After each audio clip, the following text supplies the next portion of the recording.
Здравейте, аз съм Мария. Искам първо да ви благодаря. Хора, които стават толкова рано, за да слушат за качество на търсенето, заслужават медал за храброст.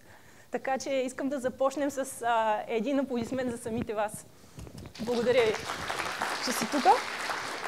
Значи, аз си прекарвам времето между Цюрих, Дъблин и Маунтин Вю, като се занимавам с това да предавам фидбак от потребителите и от вебмастерите на инженерите, които се занимават с създаването на алгоритмите на търсенето, които на вас са ви толкова интересни.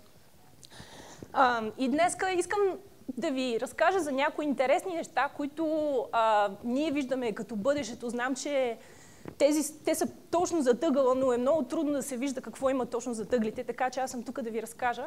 То бъдещето е почти вече тук, но искам да покрия и някои теми, които видяхме във въпросите, че са ви много интересни. Значи, това е, което искам да покрием днес.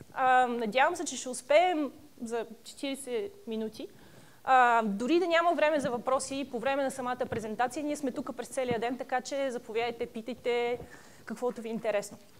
Искам да благодаря на всички, които зададоха въпроси, релевантни въпроси на страницата, която бяхме публикували на сайта на конференцията.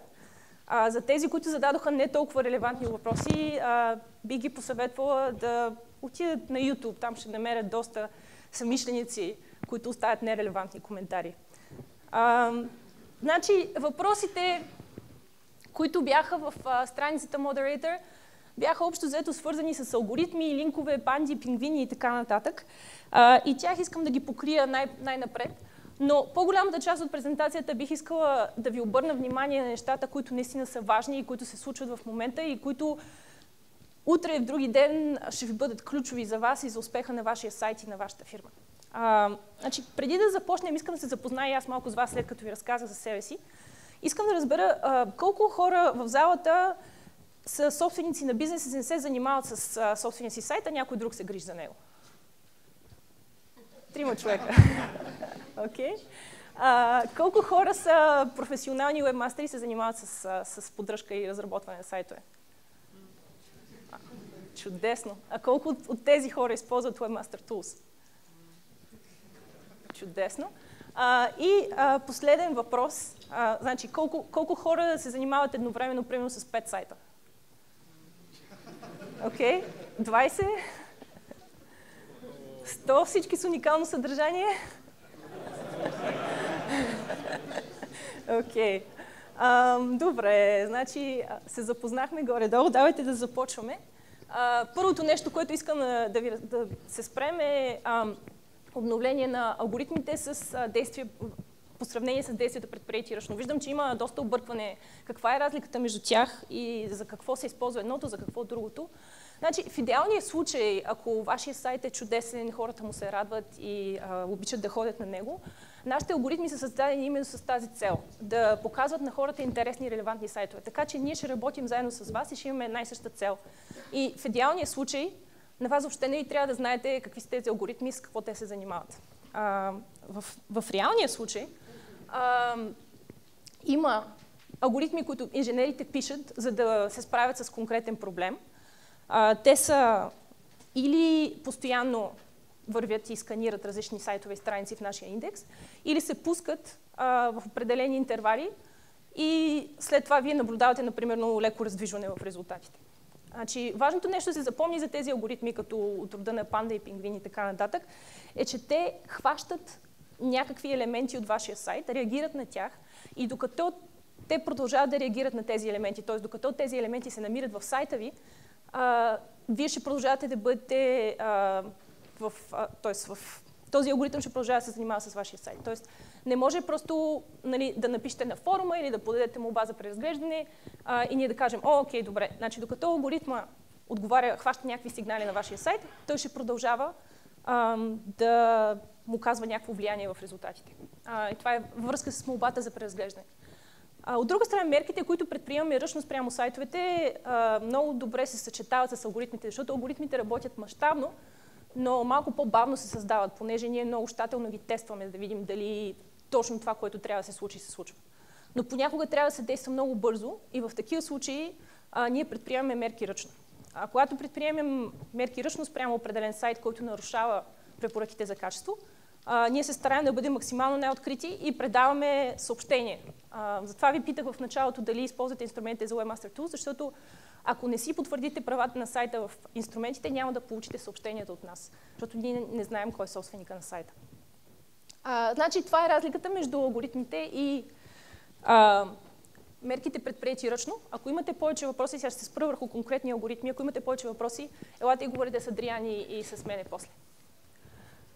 Първия така по-прословут алгоритъм е Panda.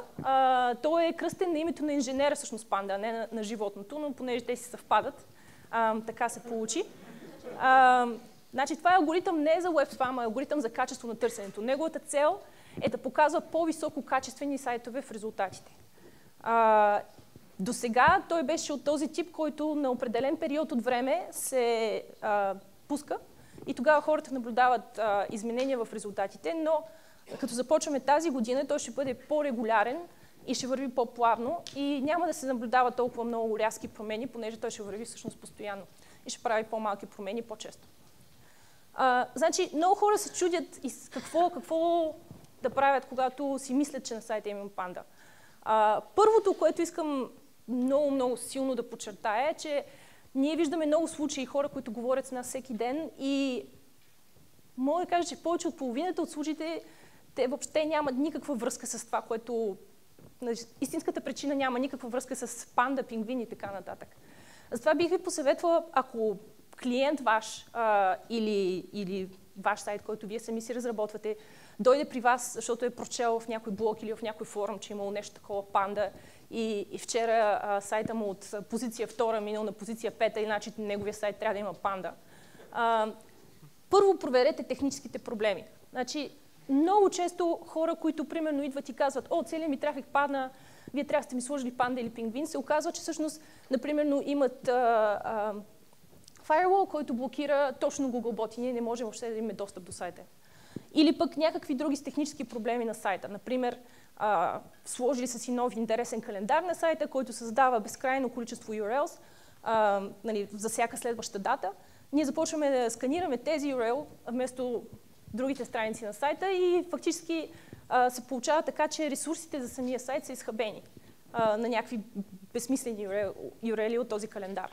Така че първото нещо, което трябва да проверите, когато забелязвате, че има някаква промена в трафика на сайта, е да проверите техническите неща. Може ли да се сканира правилно сайта, може ли да се индексира. И в повече от половината случаи ще се окаже, че е някакъв технически проблем, който може да се реши. Просто панда и пингвин, понеже придобиха така прословутост в блоговете, им приписват неща, които те не ги правят. Значи, ако наистина няма технически проблеми на сайта и сте успяли с някаква точност да решите, че наистина панда е вашия проблем на този сайт, има много интересен блогпост, където са написани 23 различни въпроса, на които можете да си отговорите по отношение на този сайт. Или още по-добре е да помолите някой, който не е пристрастен към сайта, да отговори, за да разберете къде може би са проблемите на този сайт. Значи, тук и там в презентацията ми ще има линкове, но не се притесняйте, значи, след края на конференцията ще ви шернем на всички списък с ресурсите, така че ще можете да видите къде се намира този блогпост и всички останали неща, които ще спомена до края на презентацията. Иначе, след като отговорите на тези въпроси, важно е да направите наистина значителни промени на сайта си, защото ако наистина той е бил засегнат от панда, това означава, че има някакви нискокачествени части от него или може би целият нискокачествен. Много хора в един момент, след като са били, например, на първата страница от резултатите, някакси си мислят, че по принцип те трябва да са там за бъдеще.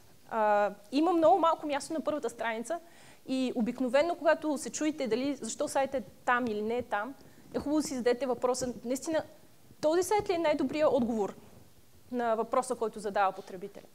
Това наистина ли е топ 10 най-добрите сайтове, които трябва да се класират по този точно въпрос? Това е горе-долу за панда. Дайте да минем сега на пингвин, защото мисля, че сме малко назад с времето.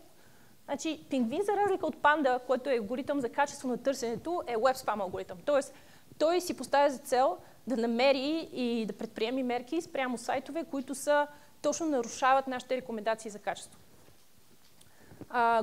Той разглежда много различни сигнали, но най-така получилия популярност напоследък е неправилни линкове, т.е. линкове, които са нерелевантни, купени и така нататък. По същия начин, както и с Panda, много хора си мислят, че пингвин е нещото на сайта им, просто защото в момента всички говорят за пингвин. Но също много често се случва, че просто заради технически проблеми се е случила някаква промяна с трафика на сайта и всъщност няма нищо общо с пингвин или с някакви други алгоритмически промени. Понеже това е web spam алгоритъм, а не алгоритъм за качество на търсенето, значи сте нарушили, ако наистина се е случило така, че сайта ви паднал по пингвин, тогава трябва да прочетете препоръките за качество. Те също ще бъдат в списъка с ресурси, които по-накрая ще споделим с вас. И другото, което е, имаше въпрос, мисля, че в модератор страницата, за колко време отнема да се възстанови сайта. Значи, имайте предвид, че всички тези страници, например, на които се намират линковете към вашия сайт, не естествените линкове, трябва ние да ги сканираме, да видим, че линка се е махнал оттам, да ги обработим, т.е. да ги индексираме и след като вече сме видяли всички тези страници, тогава също трябва и да се пусне отново алгоритма. Т.е. той се пуска там примерно един път на всеки 2 месеца или нещо такова. Тоест, горе-долу 6 месеца е реалистична времева рамка, за да видите наистина сериозни промени и сериозни резултати от работата, която сте извършили, например, за да махнете всички тези линкове. Мисля, че ще продължим сега нататък, защото има още много интересни неща, които може да се кажат за пандите и пингвините, но нямаме достатъчно време. И да поговорим малко за мерките предприети ръчно спрямо сайтовете.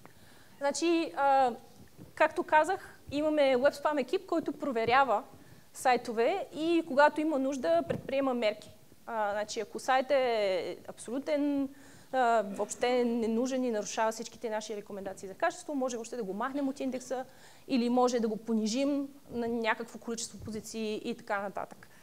Значи, ние се стараем да бъдем максимално открити за всички тези неща и напоследък от 2010 година насам изпращаме съобщения на webмастерите, които са регистрирани в инструментите за webмастери. И всички, виждате графиката, значи изпращаме средно около 450 000 съобщения за месец. Като практически за абсолютно всички мерки, които предприемаме, изпращаме съобщения. Затова е много важно, ако държите да ги получавате, да потвърдите правата на сайта в Webmaster Tools. Значи, какво да правим, ако сме получили писмо на щастието в инструментите за webмастери? В конкретното писмо ние сме си ги написали така, че да е написано конкретно какъв е проблема с сайта. Когато видите проблема, тогава трябва да прочетете отново препоръките за качество, да видите, окей, значи на сайта има и какво си, което е против еди коя си препоръка, да отстраните проблема и след това да изпратите молба за повторно преразглеждане. Като в самата молба е много важно не се напише сега вече всичко е окей, или погледнете ми сайта, или нали, защо ми паднаха позициите и така нататък. Ние ги четем тези неща и някой път получаваме много забавни, макар и неинформативни молби за преразглеждане.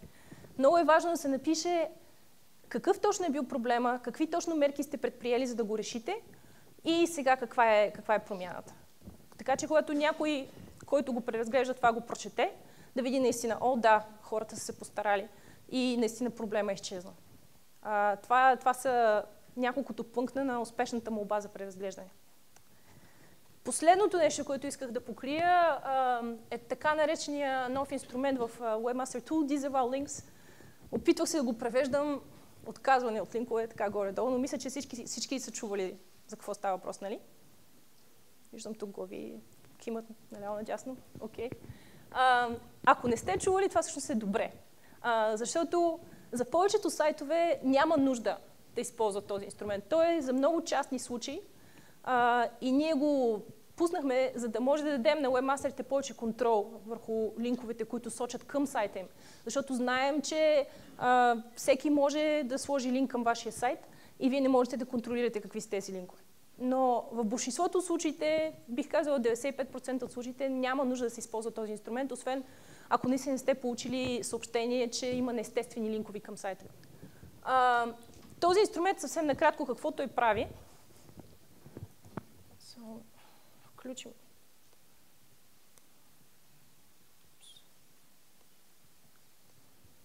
Чудесно. Можете да ни изпратите файл, в който да напишете къде се намират всички тези линкове, които не сте успели да премахнете или които не искате да се считат, когато разглеждаме сайта ви. Много е важно формата на файла да е правилен. Около 16% от файловете, които получаваме, които webmasterите качват в Webmaster Tools, са картинки. Много хора се опитват да качат exe файлове, което дори не мога да си представя по каква логика се случва. Значи, ако файла не е в формат текст, той не е валиден и все едно, че смисъл не сте го качили, не се зачита.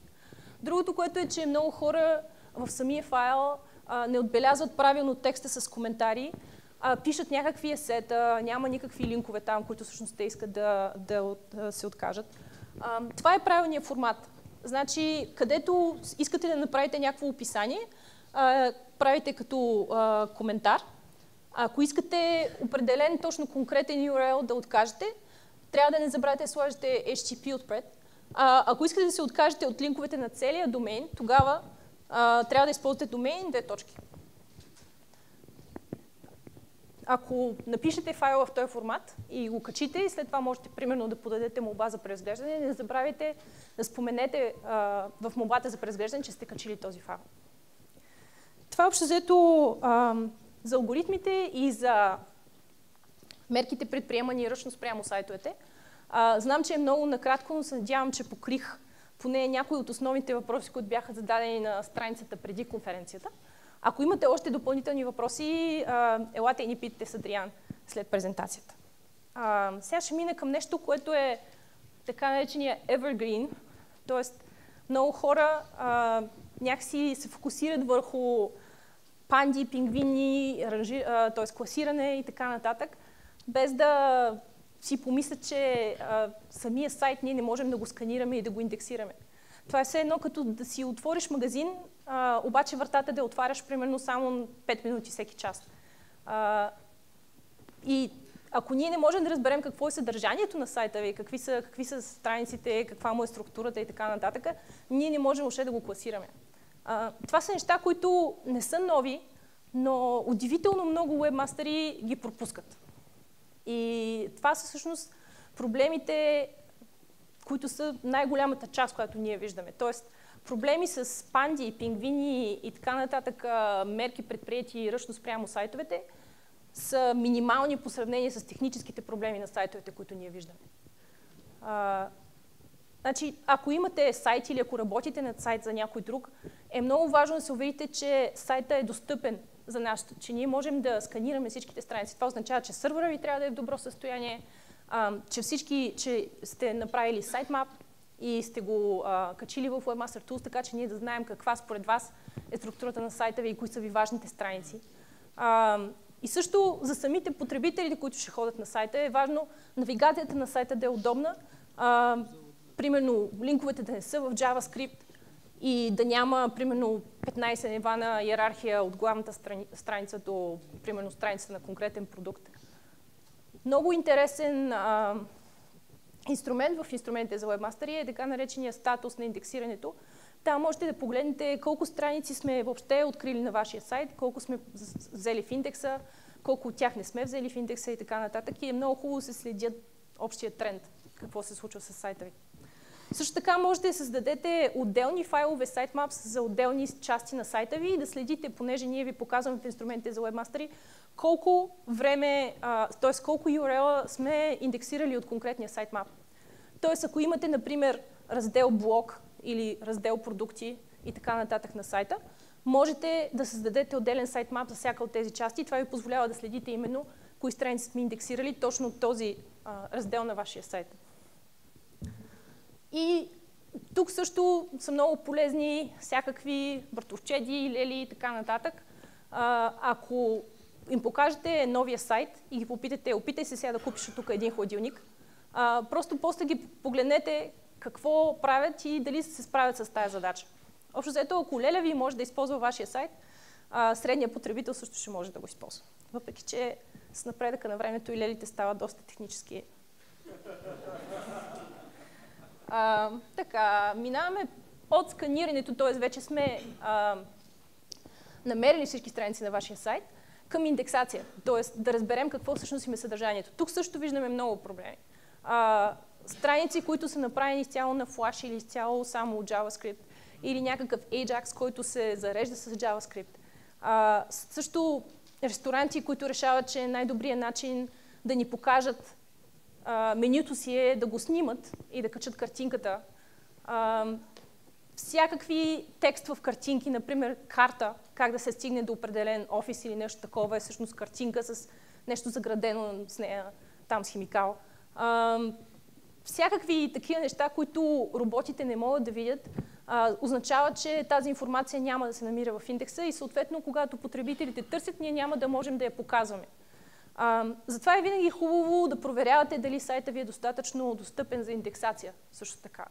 И това е, сканирането и индексацията са двата най-основни проблема, които ние виждаме. Така че се надявам, че не съм ви досъдила с тези неща, но много исках да ги повторя, за да може да ги имате предвид, когато гледате тези сайтове.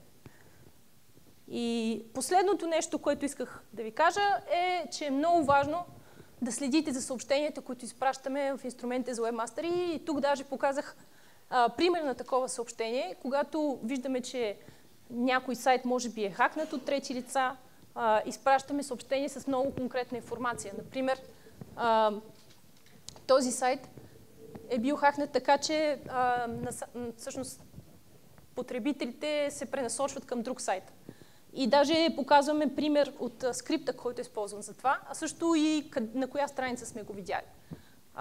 Такива съобщения, които са критични според нас за състоянието на сайта, също ги изпращаме и по почтата, т.е. по имейла. Тоест, много искаме да видим, че вие да знаете какво се случва с сайта ви. Но, както казах вече няколко пъти, няма начин да ви изпратим това съобщение, освен ако не потвърдите правата на сайта. Това е общо взето за достъпността. Има много какво да се говори, може и с часове, нали, по различните технически детайли, но исках втората част от презентацията да погледнем какво има зад ъгъла. Има някои неща, които тази година и миналата година ние пуснахме, които са невероятни, много интересни и много искам да ви разкажа за тях, така че и вие да ги имате предвид. Не всички от тях са все още пуснати в България, но това е чудесно, защото ви дава възможност да експериментирате и да пробвате какво се случва в, примерно, английските или руските резултати. Така че, когато тези неща се пуснат в България, вие вече сте готови с вашия план и с вашата стратегия. Първото нещо, за което искам да говоря, са структурирани данни. Колко хора в залата са чували за структурираните данни? О, чудесно. Значи, структурираните данни, за останалите там, не знам, 15-20%, които не са чували, позволяват на вас да маркирате съдържанието на всяка страница HTML, да ни кажете какво всъщност като концепция е това. Дали това е дата, дали е човек, дали е място и така нататък. И това всъщност ни позволява да разберем по-добре съдържанието на страницата и когато хората търсят, да им даваме отговори, а не просто резултати. Съвсем неотдавна пуснахме така наречения Knowledge Graph или мрежа на знанието на няколко езика, мисля, че са в момента 7. Значи, това е скриншот от резултатите по търсенето е какво да правим в София. И ще забележите, че в горната част на екрана има картинки на различни забележителности, като например Александър Невски, Националната художествена галерия и така нататък. Също така в долния десен ъгъл има картичка с информация за София. Тоест, ние, когато хората ни питат какво да правим в София, ние не търсим страници, на които се намират тая поредица от символи, какво да правим в София, а ние вече разбираме, че София е град, че ако някой пита какво да правим в София, най-вероятно той е турист и му показваме забележителности. Това за вас като webmaster или като автори на сайтове за клиенти е изключително полезно, защото обикновено хората търсят нещо много конкретно и ние виждаме, че те минават през поредица около 4-5 различни търсения, докато намерят това, което им трябва. Тоест, примерно, те започват с телефон Samsung, след това уточняват модела, след това уточняват нещо друго и най-накрая вече с последното търсене са готови нещо да купят, да се запишат или така нататък. По този начин, ако да кажем, че вие имате сайт, който продава екскурзии в София, но екскурзиите са само в Боянската църква или в Националната художествена галерия. Ако някой просто търси неща за бранене в София и вашия сайт се покаже, но на него примерно му е интересна зоологическата градина, той няма в крайна сметка да се конвертне на вашия сайт и да се запише за екскурзия. Но по този начин ние уточняваме търсенето и хората, които се интересуват именно от Националната художествена галерия, ще кликнат точно на Националната художествена галерия и ще дойдат на вашия сайт вече като готови потребители. Тоест, това е много таргетиран трафик. По същия начин, например, ако потърсим за една музикална група, ние вече разбираме, че това е точно група, отстрани точно показваме картичка с информация за групата, кой е вокалиста, кои са най-известните песни. И малко по-надолу на страницата, освен песните, виждаме също така концерти, които предстоят. Тоест, ако вашия сайт е сайт за продаване на билети за концерти и вие сте маркирали съдържанието така, че ние може да разберем, че вие продавате билети за различните събития, вие можете да се покажете тук отстрани и няма никакво значение дали се намирате на първа позиция или на 15-та позиция в нормалните резултати. Така че това е също нещо, за което много се изтрува да се мисли. Това е посоката, в която търсенето ще се движи. Все повече и повече вместо просто резултати ще има отговори. И ако вашия сайт има информацията, която е нужна за този отговор, и ако вие маркирате съдържанието си по подходящ начин, така че ние да го разберем, това са много интересни възможности за вас. Значи, как изглежда това всъщност, ако отворим сайта и погледнем в HTML кода? Значи, с зелено и с синьо са отбелязани синтаксиса, по който се отбелязват самите, в случая това е отзив за някакъв ресторант. Значи, принципно, ако това е просто отзив, който някой е оставил, ще бъде само черният текст. Някой много му харесало, написал го на вашия сайт и то стои там. Но в същото време, ако вие използвате структурирани данни, можете да ни разкажете какво означава всяка от тези фрази. Тоест, например, ако тръгнем с датата, значи вие ни казвате, че на 6 март този човек е бил там. После всъщност какъв е отзива му. И ние можем да използваме тази информация, както и какъв рейтинг е оставил в крайна сметка, за да покажем по-интересна информация на потребителите в резултатите. Най-вероятно много от вас са виждали как изглеждат резултати, когато сайтовете им използват разширени данни и структурирани данни. Значи, ние поддържаме 7 различни вида в момента структурирани данни. Можете да прочетете за тях в Центъра за информация, съжаление на английски, но не мисля, че повечето от вас ще имат проблеми. Значи, рецепти, събития, продукти, бизнес и организации, хора, музика. Да, мисля, че вече ги докарахме до 7. Значи, тук има 3 различни вида. В първия случай са рецепти. Много хора са гласували за конкретната рецепта, дали им харесва или не. Също даже можете да видите колко време ще ви отнеме, за да подготвите това ядене. Освен това, в някои случаи може даже и калории и такива неща като съставки да се покажат. Във втория пример се вижда, че на 21 март, т.е. вчера, е имало някаква пиеса и отново се вижда датата, заглавието и къде точно се намира тази пиеса. В последния пример е отзив на конкретен телефон, продукт. Тази информация в резултатите помага на хората да се ориентират и по наши проучвания много се увеличават преходите от резултатите на конкретния сайт, ако той е разместил такива структурирани данни на страниците си и те се показват в резултатите. Така че определено ви препоръчвам да поекспериментирате. Значи, как става това? Първо трябва да помислите дали наистина има съдържание на сайта ви, което се струва да се маркира, защото много хора първото нещо, което ми е в главата е, искам да има звездички за моя сайт в резултатите. Обаче не за всички типове маркиране, за всички типове данни, звездичките са подходящи. Така че помислете дали сайта ви се включва в някои от тези типове данни, които си струва да се маркират. Освен това, трябва да изберете как точно именно ето тези самия HTML как ще изглежда, т.е. какъв синтаксис ще използвате. Всичко това е обяснено също в нашия център, помощен център. И после ще има линкове, ако искате да прочетете как точно става това. И последно, след като сте написали и сте включили във вашия HTML всички тези допълнителни данни, ние сме създали специален инструмент, където можете да отидете и да проверите дали има някакви грешки с синтаксиса, защото най-често проблема с разширените снипети е, че самия код не е правилно написан. Понеже виждаме, че много хора не се справят с правилно написване на кода и понеже виждаме, че има голям интерес от страна на хората да слагат структурирани данни на съдържанието на страниците си, сме започнали експерименти с един нов инструмент, който също се намира в инструментите за Webmaster. И той на английски се нарича Data Highlighter или маркер. Той ви позволява просто с графичен интерфейс да отбелязвате конкретни неща на страница си. В случая тук да кажете Pearl Jam е името. Виждате там отстрани, че има категории.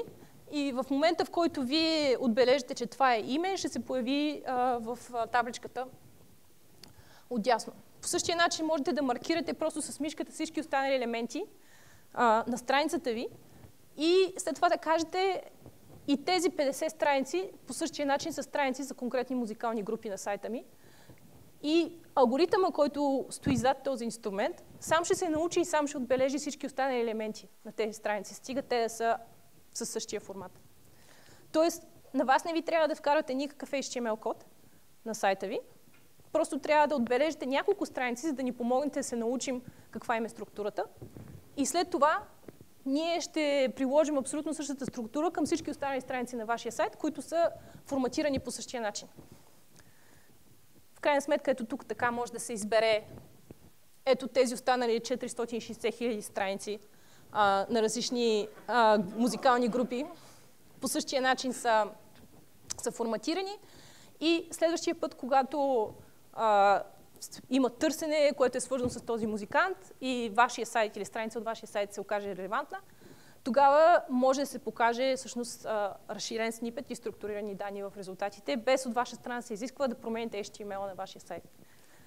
Така че това е нещо много интересно. В момента е достъпно само за събития, не за останалите типове структурирани данни, но ви съветвам да го пробвате и да поекспериментирате с него, да видите какво може да стане за вашия сайт. Ако имате сайтове, които са свързани с събития. Една много често срещана грешка, която се сблъскваме е, че събитие е нещо като тази конференция или пиеса или концерт и така нататък. Примерно екскурзия в чужбина, която започва след 2 седмици, не е събитие по правилата на разширените снипети. Което ме довежда до какво виждаме на вашия сайт в инструментите за Webmaster. Значи, ако вие чрез HTML или по някакви други начини с инструмента маркер маркирате части от сайта ви, можете да видите след това в инструментите за Webmaster какви видове съдържания сме намерили на вашия сайт. В този пример има видео, музикални събития, танци и новини. И вие можете да видите на колко такива ние сме намерили, на колко страници. Т.е. можете да следите успешно ли са сканирани, сме разбрали, сме индексирали, сме разбрали новото съдържание на вашите страници.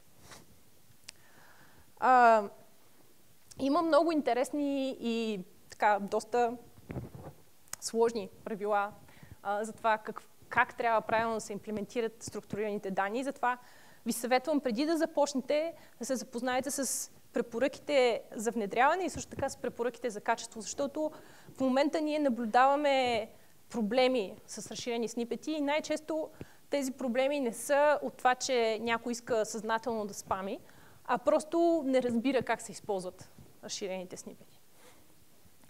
Тук съм написала някои от най-важните рекомендации, но повечето трябва да ги прочетете в Центъра за помощ.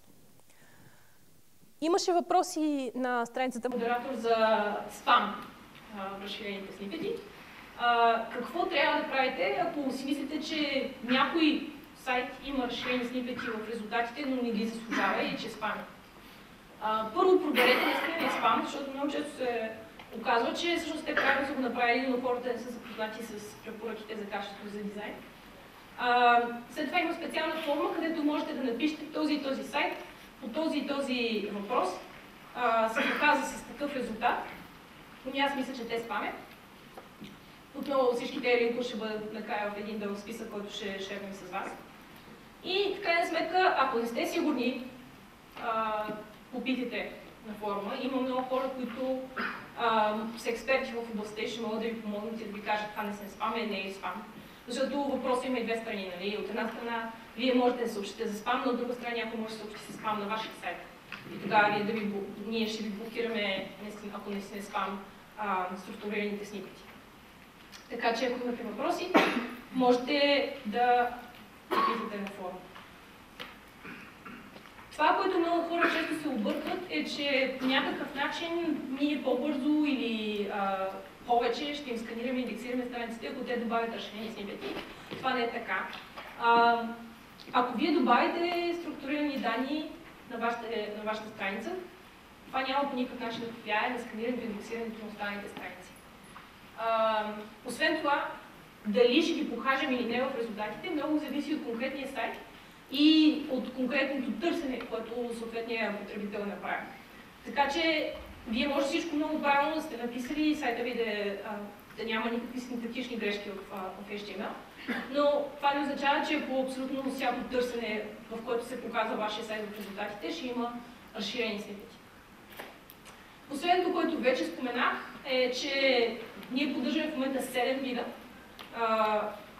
рецепти, хора, организации, музика, събития и продукти, отзиви за продукти. Така че, ако вие сложите някакъв друг тип структурирани данни, за момента те просто няма да се показват в резултати. И последното, отново прочетете препоръките преди да започнете. Как сме с времето? Точно на време, проси. Чудесно. Последното, което много бързо искам да ви кажа, което също е бъдещето и то вече е тук, защото не знам колко хора имат смартфон от Джонси в момента. А колко хора са си проверявали сайтовете, които правят за отваряне на смартфона си?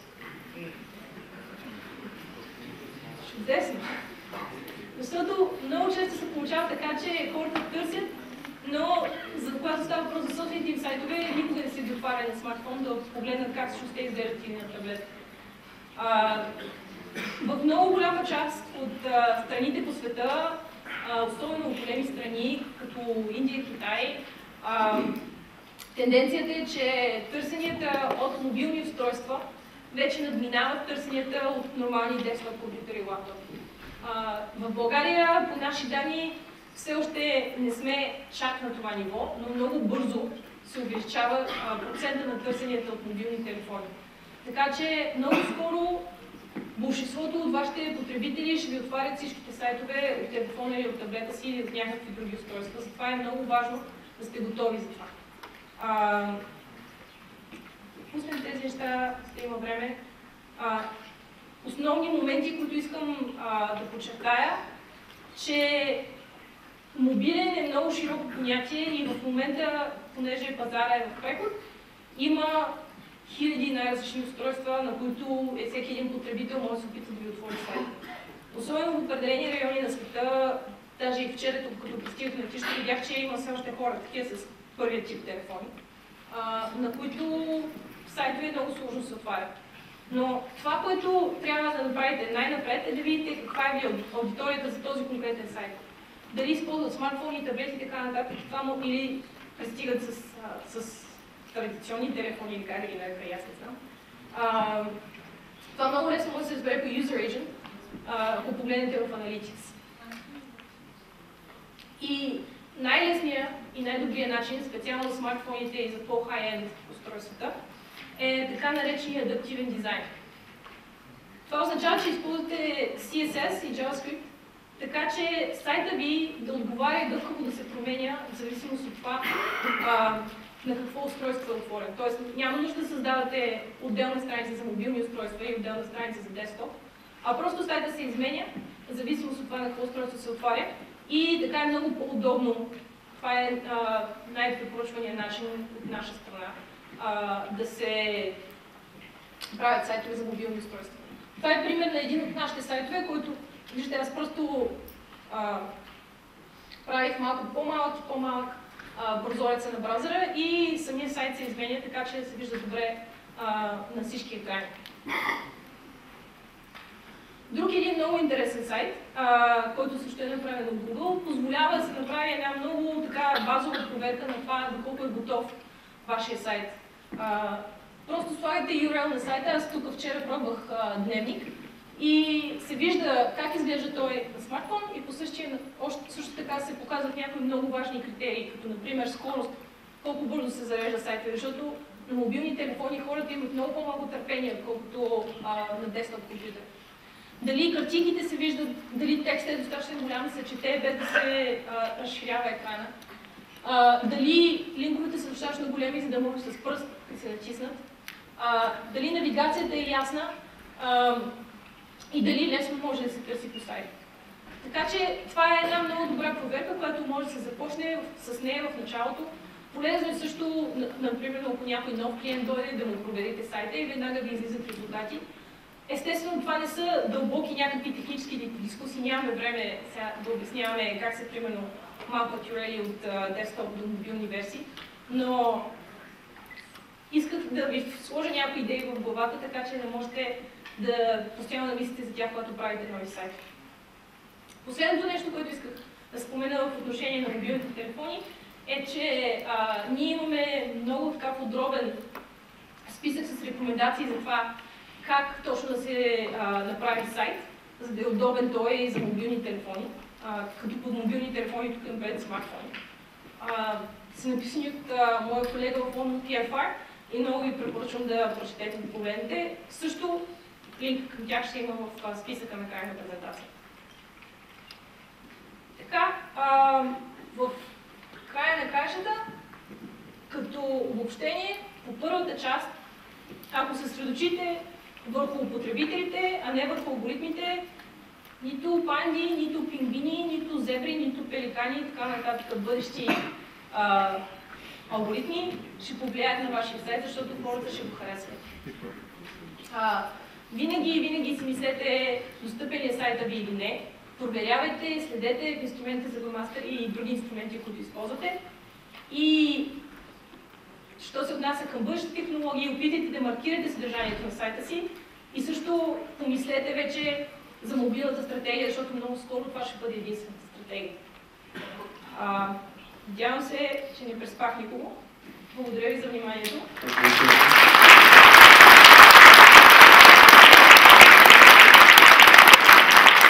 Имаме време за 2-3 въпроса. Желаш си да има. Само една секунда. Аз ще дам въпрос. Само може да си представите се.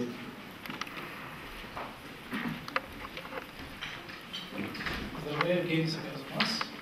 Въпросът ми е следния. Беше сложила слайд за микроформати, на който беше изброила микродата, микроформат и RDFA. При условие, че търсачките си стискаха ръцете на микродата и описаха всичко това в схема.org, защо някой би си играл да ги описва нещата с RDFA и с микроформат? Значи, добър въпрос. Тези неща са по-скоро като исторически формати, които съществували преди и ние все още ги поддържаме. Но наистина, ако отвориш центъра за помощ, на стадията не отгоре пише схемата от Work is the way to go, т.е. това е бъдещето. И втори още един кратък въпрос. Това с Data Highlighter е много добра функция, тествал съм и така нататък, но по този начин не се ли маркира съдържанието само единствено в Google и не е ли по-правилно да се използват микроформати с оглед на това да сме достъпни за всички търсачки, а не само за Google? Също много добър въпрос. Значи, това е инструмент за хора, които искат да поекспериментират може би са малко по-начинаещи и може би леко ги е страх от HTML. Ако наистина сериозно искаш да се захванеш с това, бих посветвала наистина в HTML да се маркира съдържанието така както трябва с schema.org и с MyFidea. Добре, други въпроси? Ето преди човек. Здравейте, казвам се Николай. Моят въпрос е следния. Дали ако се намали обхождането от Google Master Tools, обхождането на бота, ще има спад в позициите? Не е задължително. Специално тази функция, защото всички, които може би не знаят какво е това, ние предлагаме функции в инструментите за Webmaster, когато нашите ботове прекалено често се занимават, идват на вашия сайт, сканират и свалят конкретни страници. Тогава можете да намалите това, за да просто да не ви убием сървър. Но това не би трябвало да окаже влияние на резултатите. Просто ние се съобразяваме, по-рядко ще идваме и ще продължаваме нормално да сканираме сайта с скоростта, с която на вас ви е удобна, но не оказва влияние на позициите. Още един въпрос тук подкрепим. Здравейте, Тодор Захариев съм. Да предположим, че имаме блог, който си има автор, този автор се показва с снимки от снипетите, но този блог е на корпоративен сайт. Ако се сложи линк към авторството на страниците, които предлагат услуги в този корпоративен сайт, а не само на блога, това ще е проблем при показването в себе. За показване на авторска информация? Автор да се сложи на корпоративните страници, които предлагат дадена услуга. Зависи дали на тази страница има съдържание, което всъщност този човек е написал, защото цялата идея е, че искаме да покажем лицето зад конкретно съдържание на страницата. Тоест, ако там са просто примерно някакви компютри или други продукти, където този човек нищо не е писал, няма смисъл да се слага неговата информация там. Ако той е написал примерно отзив или някакви характеристики и така нататък, тогава си струва да се сложи авторска. Благодаря. Има време за още един въпрос. Може ли много интересен въпрос да задам? Добре, два въпроса, дайте после да се. Казвам се Едуард Димитров и имам всъщност два въпроса. Един е свързан с микроформатите. Хората в залата най-вече може би ги интересува. Вие споменахте, че има спам при тях. Какво според вас е спам? Например, ако просто сайта, конкретния сайт, някакъв блог си сложи някакъв HTML код, който генерира микродата, като се показват някакъв rich snippet, се показва в резултатите на Google. Това нещо според вас спам ли? И другото нещо е също така, един от най-често срещаните случаи е имаме някаква добавка, която е за гласуване и конкретната страница може да се оцени от потребителя с оценка от 1 до 5. Но няма никакви ревюта, отзиви, коментари, функционалност на страница. Това също така спам ли е в микроформатите или не?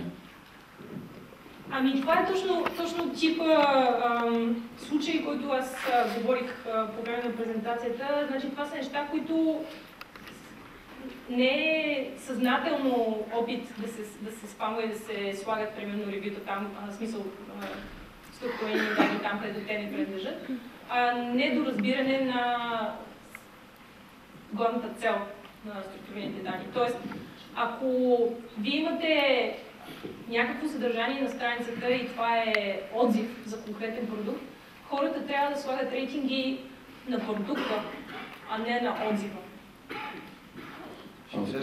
Вторият ми въпрос е всъщност свързан с най-новия инструмент Auto Links, като на практика моя сайт е класиран за няколко много трудни търсения, на първо място в Google.bg. С мен се свързва някаква френска фирма, която последствие разбирам, че са френски спамери, занимават се с черно село, при което казват, сайтът ви е класиран за много трудни търсения, преведете ни такава и такава сума, иначе с инструменти за черно село ще ви пуснем много линкове с еднакви анкори към сайта и ще ви свалим надолу при тези търсения, в резултат на което вие ще загубите много пари. Като моят отговор буквално беше, щом виждате, че съм класира за много трудни търсения. Вие следователно знаете, че разбирам от село и сте чували за Disable Links тула, като не дейте да се опитвате, защото аз ще премахна оттам тези линкове. Въпросът обаче е, ако все пак те опитат да го направят и аз намеря тези линкове, открия ги с този или с онзи инструмент и след това се опитам да ги премахна през Disable Links инструмента и в Google Webmaster Tools, колко време ще отнеме това и наистина ще има ли негативно последици за моя сайт? Значи, първото нещо, което искам да кажа е, че Disable Links е много конкретен инструмент за много конкретни ситуации и в голямата част от случаите ние доста добре се справяме да разберем какви точно за тези линкове и как трябва да се отнасяме към тях. Тоест, това, което искам да кажа е, че е голяма вероятността ние просто да видим тези линкове, да разберем за какво става въпрос и да не ги изчитаме за вашия сайт. Но ако вие искате да предприемете допълнителни мерки за всеки случай, то тогава можете просто от конкретните домени, които примерно тези хора казват, че ще сложат линкове на вашия сайт, да се откажете от тях. Да кажете какви линкове от този домен въобще не се считат, когато те се сложат на сайта. В такъв случай, всеки път, когато се появи нов линк, ако този домен е включен в вашия сайт, в вашия Disable файл, ние просто няма да го считаме, така че няма значение дали те ще слагат нови линкове на тези домени или не. Добре, един последен въпрос. Стефан, там.